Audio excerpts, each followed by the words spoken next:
بسم اللہ الرحمن الرحیم۔ السلام علیکم ورحمۃ اللہ۔ میں ہوں آپ کا معالج حکیم محمد عاصم اور آپ کو اپنے یوٹیوب چینل راز شفا میں خوش آمدید کہتا ہوں۔ ناظرین، چند دن پہلے ایک پروگرام میں ایک بھائی نے کمرس کیا تھا کہ ایئر ڈسچارجنگ، کانوں کا بہنا، اس پر کوئی پروگرام رکھیں۔ آج کا پروگرام جو ہے وہ کانوں کا بہنا، اس پر انشاءاللہ آپ کے سامنے دو چار چیزیں اور اس کا ایک بہت اچھا نسخہ پیش ہوگا، اور کانوں کے جو بھی مسائل ہیں انشاءاللہ وہ اس نسخے سے اللہ کے فضل سے مکمل بہتر ہوں گے۔ وہ نسخہ بہت اچھا اور کامیاب ہے، اور بچوں کے جو معاملے ہیں، بچوں کے جو کانوں کے مسائل ہیں، انشاءاللہ اللہ کے فضل سے وہ بہتر ہوں گے۔ بعض اوقات یہ مرض جو ہے زیادہ تر بچوں میں ہوتا ہے۔ بعض اوقات بچوں کا کان صاف کرتے ہوئے والدہ یا بڑا بھائی یا والد، کوئی بھی جو بھی کان صاف کرتا ہے، اس کی وجہ سے ہلکا سا جو کاٹن برڈ ہے یا کہ جس چیز سے بھی صاف کر رہے ہوں وہ تھوڑی سی زخم بنا دیتی ہے۔ اس وجہ سے کانوں کا بہنا ہے وہ شروع ہو جاتا ہے۔ لیکن اس کی اور بھی کئی علامتیں ہیں۔ بڑوں میں بھی بہت زیادہ ہوتا ہے، بچوں میں بھی ہوتا ہے۔ کچھ لوگوں کی عادت ہوتی ہے کہ ہلکی سی اسٹک لے کے یا کاٹن برڈ لے کے ہر وقت کان کو کھجاتے رہتے ہیں، کان کو صاف کرتے رہتے ہیں۔ اس سے بھی یہ مسئلہ پیدا ہو جاتا ہے۔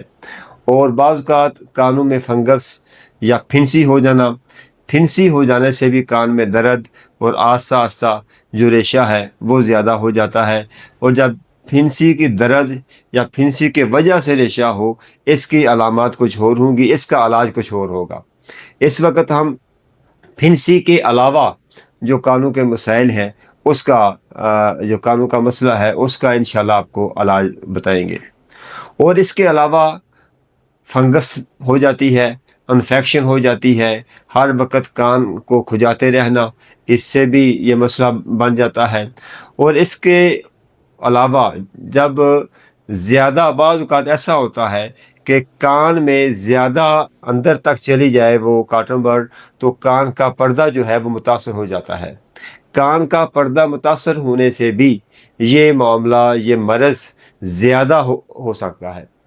اور بعض اوقات کچھ لوگ جو ہوتے ہیں ان کو دائمی یہ مسئلہ بنتا ہے، مستقل کان جو ہیں وہ بہتے رہتے ہیں۔ بعض اوقات ان میں ریشہ جو ہے وہ جس طرح کا پانی ہوتا ہے اس طرح کا ریشہ آنے لگتا ہے، اور جب کوئی میڈیسن کھاتے ہیں تو بعض اوقات ان کا ریشہ جو ہے وہ سخت ہو جاتا ہے، گاڑھا ہو جاتا ہے، اور وہ اس کا رنگت جو ہے وہ بدل جاتی ہے، پیلے رنگ کی رنگت ہو جاتی ہے۔ اور اس میں اکثر دیکھا ہے کہ جو پیلے رنگ کی رنگت ہوگی، گاڑھا ریشہ ہوگا، اس میں سمیل آئے گی، بدبودار ہوگا۔ اور اس کے علاوہ اگر انفیکشن زیادہ ہو جائے، اگر مسلسل یہ مسئلہ مرض رہنے لگے تو یہ قوت سماعت پر بھی اثر ڈالے گا۔ سننے کی جو قوت ہے وہ کم ہوتی جائے گی آہستہ آہستہ۔ اس لیے اس کو مستقل طور پر اس کا حل چاہیے، کیونکہ اگر قوت سماعت کم ہو جائے تو یہ سمجھ لیں کہ مرض کی جو شدت ہے وہ کافی زیادہ ہے۔ اور اکثر ایسا ہوتا ہے کہ کانوں میں خارش ہونے لگتی ہے، کانوں کے ارد گرد جو سکن ہوتی ہے، جو جلد ہوتی ہے، اس میں بھی خارش ہونے لگتی ہے۔ تو آپ کو ایک بڑا اچھا سا نسخہ دیتے ہیں۔ بعض اوقات لوگ اس میں آئل بھی ڈالتے ہیں۔ اکثر ایسا ہوتا ہے کہ نیم کے پتوں کو جلا کر یا لہسن کو جلا کر، یا اس میں ایک لونگ ہوتا ہے اس کو جلا کر، اکثر لوگ تیل بنا کر کانوں میں تیل ڈالتے ہیں۔ تیل نہ بھی ڈالا جائے انشاءاللہ تو بھی جو یہ علاج جو آپ کو بتائیں گے وہ بہت اچھا ہے۔ آپ نے کرنا ایسا ہے کہ تقریباً 1 کلو پانی لینا ہے۔ 1 کلو پانی لے کے آپ نے اس میں 20 گرام نیم کے پتے ڈال دینے ہیں۔ اگر نیم کے پتے تازہ مل جائیں تو ٹھیک ہے، نہ ملے تو بازار سے آسانی سے سستے سے مل جائیں گے۔ 20 گرام آپ نے برگ نیم کے پتے لینے ہیں، اور 1 کلو پانی لینا ہے، اور بادام کی گری جتنی آپ نے پھٹکری اس میں ڈال دینی ہے، ہلکی آنچ پہ رکھیں، ابل لیں دیں، جب 2 3 4 ابالے آ جائیں تو اس کو چھان کر صاف کر لیں۔ آپ نے ایسا کرنا ہے کہ نیم گرم پانی میں کوئی کپڑا لے لیں، آپ کپڑا لے کے اس کپڑے کو بھگو دیں، کان کے آگے کوئی روئی ڈال دیں تاکہ پانی جو ہے وہ کان میں نہ جائے، تو کان کی برونی جو سطح ہے اس میں اس کپڑے کی ٹکور کریں یا اس پانی سے اس کو آہستہ آہستہ دھوئیں۔ انشاءاللہ کان کے جو اندرلی سائڈ کی سویلنگ ہے، سوزش ہے، ورم ہے، وہ صرف اس کے دھونے سے، پانی کان کے اندر نہیں جانا چاہیے۔ کان میں ہلکا سا کوئی کاٹن کا رول رکھ لیں، اور یا تو اس پانی سے دھوئیں یا کوئی کپڑا لے کر پانی کو، اس کپڑے کو بھگو لیں اچھی طرح، اور کانوں میں آہستہ آہستہ سائڈوں پہ وہ پانی لگاتے جائیں، نیم گرم، جو جتنی سکن سہ سکتی ہے۔ اس سے بھی انشاءاللہ آپ کی سوزش اور آپ کا ریشہ بہتر ہونا شروع ہو جائے گا۔ اور ایک نسخہ جو آپ کو بتانا ہے وہ 3 چیزیں ہیں، تینوں چیزیں آسانی سے آپ کو الحمدللہ مل جائیں گی۔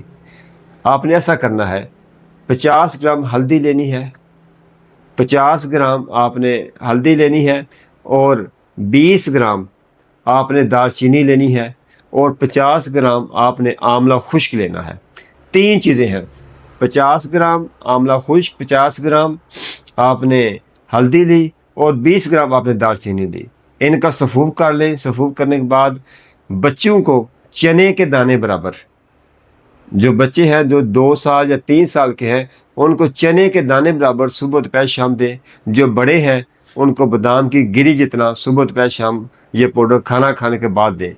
انشاءاللہ العزیز آپ کے کان کے جتنے بھی مسائل ہیں، کان کا بہنا، کان کا جتنی بھی قسم کا ریشہ ہے، زرد ریشہ ہے، گاڑھا ہے، پتلا ہے، یا کان کی سوزش ہے، اور اس سے جن لوگوں کو مسئلہ یہ زیادہ رہتا ہے اس سے قوت سماعت جو ہے وہ کم ہو جاتی ہے، وہ بھی انشاءاللہ اس سے بہتر ہونا شروع ہو جائے گی۔ اور اس کے علاوہ اللہ کے فضل سے جو کان میں خارش ہوتی ہے وہ تو صرف جب آپ دھوئیں گے اس کے ساتھ جو پانی آپ کو بتایا ہے تو اس سے بھی بہتر ہونا شروع ہو جائے گی۔ اللہ پاک آپ کو، ہم سب کو اپنی حفظ و امان میں رکھے۔ بہت شکریہ، اللہ حافظ۔